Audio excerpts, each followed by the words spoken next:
Meghan Patrick filed a suit in Washington, D.C. because they wish to be legally married. Do you think you're going to win this?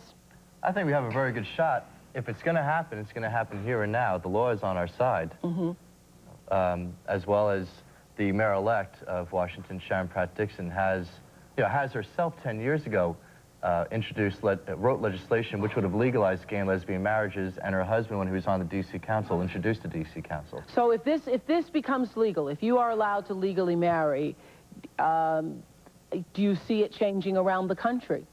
I see that it will at least set the precedent for it happening in D.C., and other jurisdictions can look to D.C. for guidance. Will this make life better for gay and lesbian couples around the country? It gives people hope that, like, I remember being a teenager and thinking, gosh, I'm gay, this is so hard.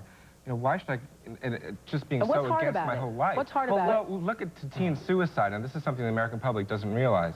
A large percentage of those teens killing themselves is because they're fighting with the sexual issue. And we are showing them, you know, they have a choice, that you can have a regular relationship with a man as with a woman. They've got a choice that, you know, that since they're gay, they can continue with their life, and it can be a quality life, and they can live it with someone that they're going to love for the rest of their life. This gentleman here who says, and who obviously represents lots of other people who don't understand that it's not just, because I think for a lot of people in this country, they still think that you guys are just, you know, going home and humping each other, that that's all it is. It's an issue. That a lot of people think that that's what you're nodding your head. And as many times as I do this, I don't think people understand that it's just not about sex. Just like the relationship that you have is not just about sex. But do you realize that is the perception in this country? The perception in this country is still that you guys are just out for sex. Well, the Kinsey estimate is so conservative, the 10%. And You're shaking your head. People are so closeted. It's a large part, but 10%, that's a lot of people when you think about it. Yeah, it is a lot of people. 60,000 people in D.C., that would make the estimate. Okay, you're shaking your head because you're one of those people who thinks that they're just in it for sex, right? Yes, I do.